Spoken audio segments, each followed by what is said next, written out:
Hey everyone, this week we have a couple of BOS early 50s concept cars. First up, this is the 1955, really 1954-ish Pontiac Bonneville Special. GM head of design at the time was Harley Earl, and Harley Earl was big into having these concept cars made, but they were running and driving, and he would actually often make them his commuter car, which was pretty neat to see concept cars on the road in Metro Detroit back in the day. This was the first time the name Bonneville was used. He was inspired by going to the Bonneville Salt Flats. The name Bonneville became a Pontiac nameplate, obviously, a few years later. This was, I think, the first Pontiac two-seat concept. There's kind of a general proportion to it that's very C1 Corvette-ish. A lot of design elements wound up on later Pontiacs. These two metal streaks wound up, I think, on the 56 Star Chief. The two little hood scoops you could see on the 67 Firebird. This was pretty neat. This had I think a nearly 300 horsepower straight 8 for motivation. This is car number 6 out of 1,000. Happy with the paint quality. Interesting, there's no real window issues. It's a bubble top, but BOS a lot of times has that issue. This was on sale at American Excellence for about $70, retail of $129. Certainly at that price, I'm not mad at it.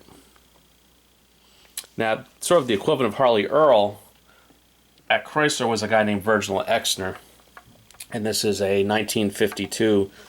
It's called the Chrysler d'Elegance. This is known as a Ghia bodied car. This is based on the Chrysler New Yorker. Again, this is also by BOS. So again, non-opening resin. Very heavy car. This one is car number 75 out of 1,008. It's a very random number. So this was a joint collaboration with Pininfarina. Very pretty car. The interior details, the simulated luggage is kind of a neat touch. The two-tone ivory and black interior. I personally like concept cars. It's one of the things I like featuring in my collection because of what I do for a living. I always wanted to be a car designer, so I like the history of the bigwigs of car design, and I like collecting cars by my current employer. If you haven't figured out who that is yet, maybe this video will be a hint. That I think was also on sale. Again, BOS is the main source for American Excellence. I think I paid again $50, $60, $70 at most, which I think they're really worth it. BOS packaging is really nothing exciting. Always a black and gold box. This one's a little smaller for the Bonneville, and this one for the Chrysler, same thing, literally styro insert, just a bigger box. So yeah, I mean, kind of the highlight of design in the early 50s. You had two titans of really automotive styling. They would have referred to themselves as stylists back then. But yeah, so got a few more cars coming.